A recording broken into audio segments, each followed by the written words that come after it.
I never thought I'd find myself standing alone in the rain outside a luxury resort, watching my husband drive away with his family while trying to hold back tears.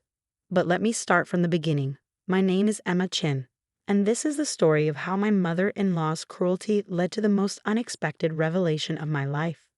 Growing up, I learned early that money didn't define a person's worth. My parents owned a small bookstore in a quiet neighborhood of Boston. We weren't rich, but we were happy. They taught me the value of education, hard work, and most importantly, treating everyone with kindness regardless of their status. Those lessons would prove invaluable later in my life, though not in the way I expected. I met James Mitchell during my final year of college. He was charming, ambitious, and seemed different from the entitled rich kids who populated our prestigious university. While I was there on a scholarship, working part-time at the campus library, James came from old money, something I didn't realize until much later. Our romance was like a whirlwind. Coffee dates turned into long walks around campus, study sessions became dinner dates, and before I knew it, we were inseparable. James never made me feel less than him despite our different backgrounds. In fact, he seemed to admire my work ethic and independence. "You're not like other girls, Emma," he would say, his blue eyes twinkling. "You see the world differently." The first crack in our perfect romance appeared when it was time to meet his family. I'll never forget that first dinner at the Mitchell mansion.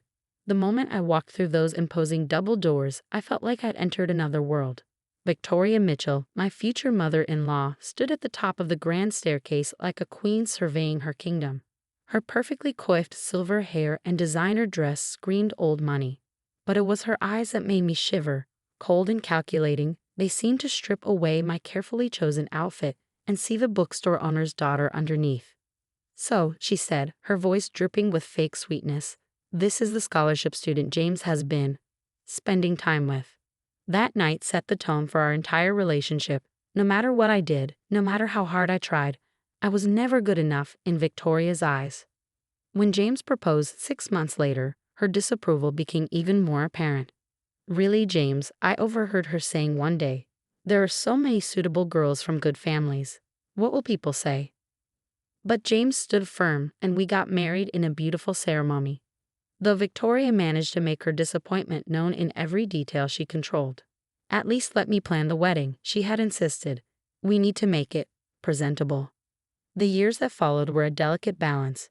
James's work as a corporate lawyer kept him busy, and I threw myself into building my own career, working my way up from junior editor to senior editor at a prestigious publishing house. Victoria took every opportunity to remind me that I didn't belong in their world. Which brings me to last week, when James announced we'd been invited to join the annual Mitchell family vacation at the prestigious Aurora Grand Resort and Spa in the Berkshires. "It'll be different this time," James promised, seeing my hesitation. "Mom's been better lately, and it's a chance for everyone to bond." I wanted to believe him, I really did. So I packed my bags, took time off work, and tried to stay positive. The resort was everything you'd expect from a place where rooms cost more per night than some people's monthly rent. Marble floors, crystal chandeliers, and staff who seemed to materialize out of thin air to cater to every whim. Victoria had booked several luxury suites for the family, herself and James's father Richard, James's sister Patricia and her husband, and one for us. The first day actually went surprisingly well. We had a family dinner in one of the resort's exclusive restaurants, and Victoria even complimented my dress. Though she couldn't resist adding, "It's amazing what they can do with department store fashion these days." The real trouble started the next morning. I was sitting by the pool, reading a manuscript for work, when I overheard Victoria and Patricia talking at the nearby cabana. "Did you see what she's wearing?" Patricia's voice carried clearly across the space. "That swimsuit looks like it's from Target." Victoria's reply made my blood run cold. "Don't worry, dear. I have a plan to fix this embarrassment once and for all." I should have known then that something was coming, but I didn't expect it to happen at dinner that night. Victoria had arranged for us to eat at La Ciel, the resort's most exclusive restaurant. As we were being seated, she made a show of looking at my outfit, a simple but elegant black dress. "Oh dear," she said loudly enough for nearby tables to hear. "I'm so sorry, Emma, but this restaurant has a strict dress code, designer attire only. Perhaps you could eat in the casual dining room instead." I felt my face flush as heads turned toward our table. My dress is perfectly appropriate, I said quietly, trying to maintain my dignity. Victoria's eyes gleamed with malice. James, darling, surely you see that Emma is out of her element here. This is a family tradition, and some people simply don't understand our standards. I looked at James, waiting for him to defend me. He shifted uncomfortably in his seat, looking between me and his mother. Maybe Mom has a point, Emma. We don't want to make a scene. His words hit me like a physical blow. 5 years of marriage, and he still couldn't stand up to his mother. I stood up slowly, my hands shaking. I see, I said, my voice barely above a whisper. Well, I wouldn't want to embarrass anyone with my presence. Victoria smiled triumphantly. Perfect.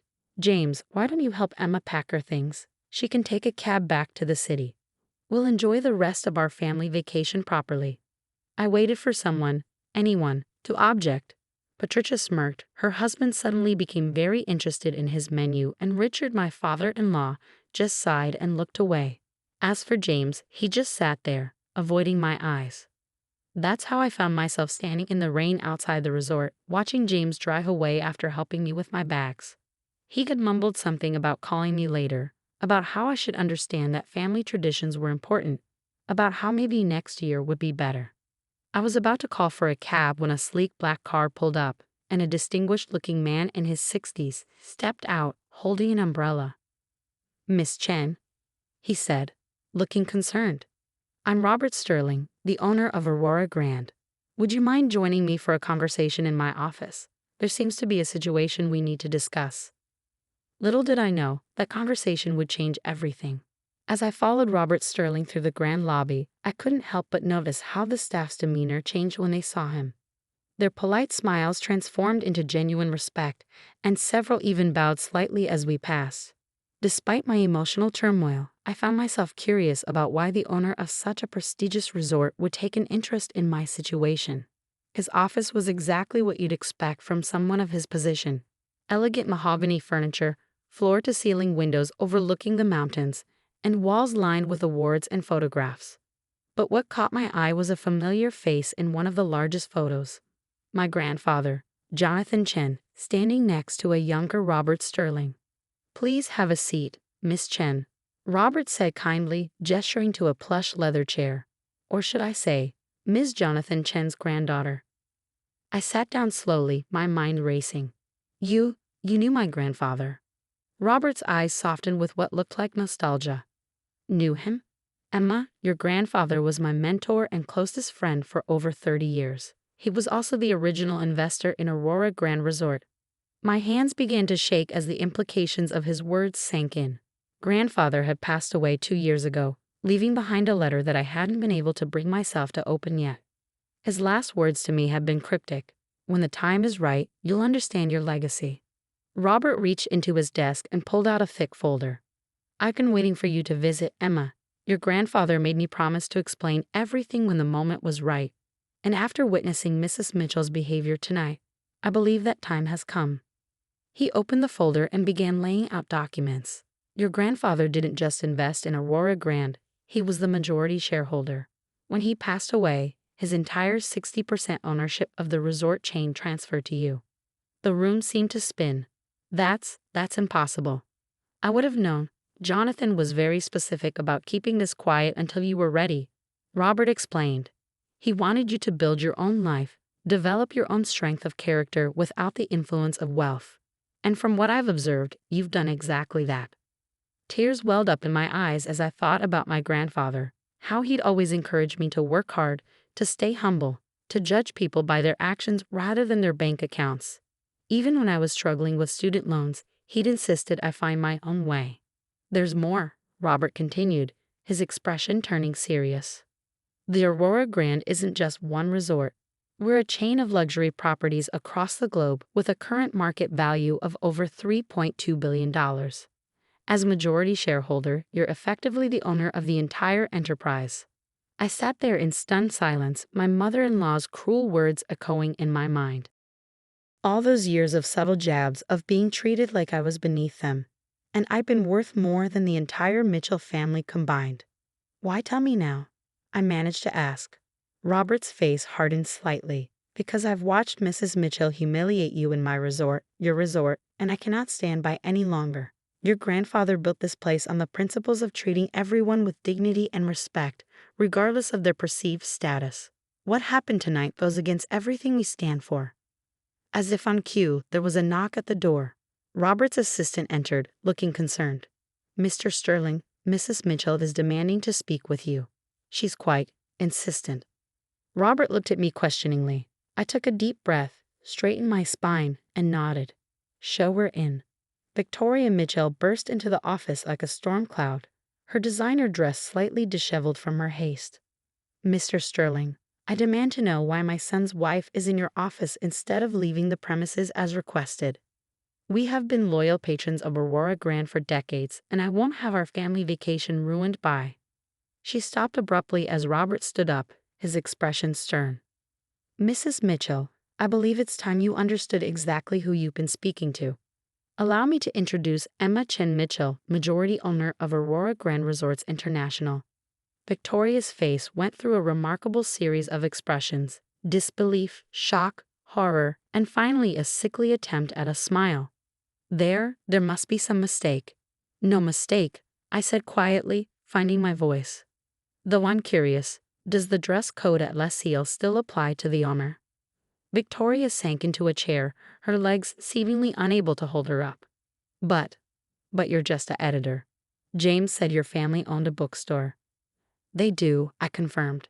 And I'm proud of that bookstore and everything my parents taught me about hard work and kindness. Something you might want to learn about, Victoria. Just then, my phone buzzed with a text from James. Mom says there's some kind of situation. Where are you? What's going on? I showed the message to Robert, who smiled knowingly. Shall we move this conversation to the presidential suite? I believe we have some family matters to discuss. 20 minutes later, I stood in the largest suite I'd ever seen, looking out over the moonlit mountains. Behind me, the Mitchell family filed in one by one: James, Patricia, their father Richard, and a very pale Victoria. James rushed to me, his face a mix of confusion and concern. Emma, what's going on? Mom's not making any sense. I turned to face them all, feeling stronger than I ever had. Let me tell you a story about my grandfather, Jonathan Chen, and the legacy he built. The next hour was one I'll never forget. I watched as the mighty Mitchell family's world turned upside down. James sat in shocked silence as Robert explained the extent of my ownership. Patricia's smirk disappeared entirely when she learned that her favorite vacation spots in Aspen and the Maldives were also part of my portfolio. Richard, interestingly, just nodded as if something finally made sense. But it was Victoria's reaction that truly surprised me. As the truth sank in, she didn't rage or try to backpedal. Instead, she did something I'd never seen before. She cried. All these years, she whispered, more to herself than anyone else. All these years I've been treating you like I was beneath you. I finished for her. Like I wasn't good enough for your son, your family, or your precious social circle. James finally found his voice. Emma, I don't know what to say. Why didn't you tell me? I turned to him, feeling a strange mix of love and disappointment. I didn't know until tonight. But would it have made a difference, James? Would you have stood up to your mother if you'd known I was wealthy? Because if money is what it takes to earn respect in this family, then we have bigger problems than I thought. The room fell silent as my words hung in the air. Even Victoria stopped crying, looking at her hands as if seeing them for the first time. Robert cleared his throat.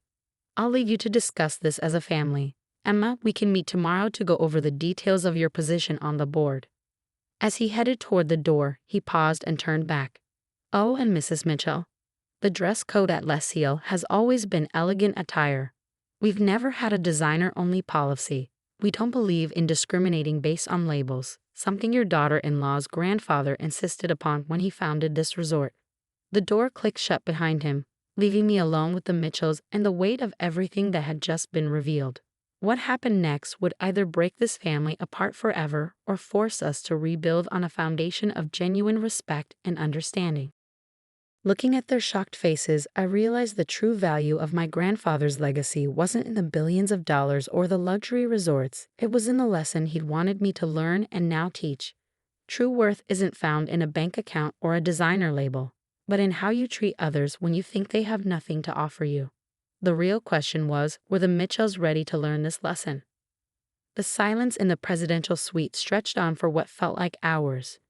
James was the first to break it, running his hands through his hair, a nervous habit I come to recognize over our years together. "I've been such a fool," he said quietly, his voice thick with emotion. "All these years watching Mom treat you like this, and I let it happen." Victoria stood up suddenly, smoothing her designer dress with trembling hands. "I should go. Clearly, I've made quite enough of a mess tonight." "Sit down, Mother," James said with unexpected firmness. For the first time in our marriage, I heard him speak to her without that underlying note of deference.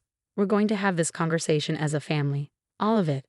Victoria sank back into her chair, looking smaller somehow without her usual air of superiority. Patricia, who had been uncharacteristically quiet, spoke up. "So all this time, while we were judging you, looking down on you." She laughed, but it wasn't her usual mocking laugh. "God, we must have looked so ridiculous to you." "I didn't know," I reminded her, "about any of this. And that's the point, isn't it? You treated me badly because you thought I was poor. Would it have been okay if I actually was?" Richard, who had been silent until now, cleared his throat. "No," he said simply. "No, it wouldn't have been." He turned to Victoria, and for the first time, I saw real anger in his eyes. "This has gone on long enough, Victoria. What you did tonight, what you've been doing for years, it stops now." Victoria looked at her husband in shock. "Richard, I let this happen too," he continued. "I stood by and watched you torture our daughter-in-law because, what? She didn't come from money, because her parents own a bookstore instead of a hedge fund." He stood up and walked to the window, his shoulders tense. "My father was a janitor, Victoria, or have you forgotten that?" The room fell silent again. I'd never known this about Richard. It had never come up in all our family gatherings. Victoria's face went pale. That's different," she stammered. "How?" Richard turned back to face her. "How is it different?" "I worked my way up, built our fortune from nothing, just like Emma's grandfather did. But somewhere along the way, you forgot what it means to value people for who they are, not what they own." James moved to sit beside me on the plush sofa, taking my hand in his. "Emma, I know saying sorry isn't enough. I failed you as a husband. I was so caught up in trying to please Mom, in maintaining family harmony, that I forgot my first duty was to you." I squeezed his hand, feeling tears well up in my eyes. "You did fail me, James. Every time you stayed silent, every time you told me to just ignore it or keep the peace. It hurt. It hurt so much." Victoria made a small sound, almost like a sob. "I did that. I made my own son hurt his wife because of your prejudice." I finished for her. "Your need to feel superior. Your belief that money and status are what make a person worthy of respect." Standing up, I walked over to where Victoria sat and knelt in front of her chair, looking into her eyes. "Do you know what my grandfather taught me, Victoria? He taught me that true class isn't about how much money you have or what brands you wear. It's about how you treat people, especially people you think can't do anything for you." Victoria's carefully made-up face crumpled. "How can you even look at me right now, after everything I've done?" "Because I choose to be better than what you taught your children," I said quietly. "Because holding on to hate only hurts me in the end." Patricia stood up abruptly. "I need to apologize too. I followed Mom's lead, treated you horribly, and for what? Because it made me feel important. God, I've been awful." The night stretched on as we talked, really talked, for the first time in 5 years. There were tears, confessions, and painful truths laid bare. Richard shared stories about his humble beginnings, about falling in love with Victoria when she was a debutante and he was just a young man with big dreams. James talked about his shame at never standing up for me, his fear of disrupting the family dynamic. As dawn began to paint the sky in soft pinks and golds, Robert Sterling returned to the suite with breakfast and a stack of documents. "I hope you don't mind," he said, smiling warmly, "but I thought we might want to discuss the future over some food." Over croissants and coffee, Robert explained more about my grandfather's legacy. The Aurora Grand wasn't just a chain of luxury resorts. It was built on a foundation of ethical business practices, employee welfare, and community support. "Your grandfather believed that luxury shouldn't come at the cost of humanity," Robert explained. Every resort has a program to support local communities. We hire locally, provide education and training, and ensure that our success lifts up everyone around us. Victoria listened intently, and I saw something change in her expression. I would like to learn more about these programs, she said softly. Perhaps I could help. It wasn't a complete transformation. Those take time and real effort, but it was a start. In the weeks that followed, many things changed. James and I went through counseling, working to rebuild our marriage on a stronger foundation. He started standing up to his mother more, finding his own voice. Victoria, to everyone's surprise, began volunteering at a local women's shelter, teaching business skills to survivors of domestic violence. Patricia approached me one day with an idea for a literacy program at the resorts inspired by my parents' bookstore. Maybe we could have little libraries in each resort, she suggested, filled with books from independent bookstores around the world. Richard took a more active role in mentoring young entrepreneurs from disadvantaged backgrounds, sharing his story of rising from poverty to success. As for me, I took my place on the board of Aurora Grand Resorts International, but I also kept my job as an editor. I loved my work, and now I had the platform to help other voices be heard. My grandfather's letter, when I finally opened it, contained just a few lines. My dearest Emma, true wealth isn't in what you own, but in what you give to others. You've always been rich in the ways that matter most. Now use this legacy to help others understand that truth. Love, Grandfather. 1 year later, we gathered again at the Aurora Grand for another family vacation. This time, Victoria insisted on inviting my parents too. Watching my mother teach Victoria how to make her famous apple pie in a sweets kitchen, while my father and Richard discussed books by the fireplace, I felt tears of joy spring to my eyes. James came up behind me, wrapping his arms around my waist. What are you thinking about? I leaned back against him, smiling. About how sometimes the greatest inheritances aren't the ones you can count in dollars. Your grandfather was a wise man, James said softly. He was, I agreed. And you know what the best part is? His legacy isn't just about the money or the resorts. It's about the lesson he taught us all. That true worth comes from how you treat others, not from what you own. Looking around at my transformed family, still imperfect, still learning, but trying to be better, I knew that this was the real treasure my grandfather had left me. The power to change hearts and minds, to help others see that dignity and respect should never depend on the size of someone's bank account. And that, more than any amount of money, was worth everything.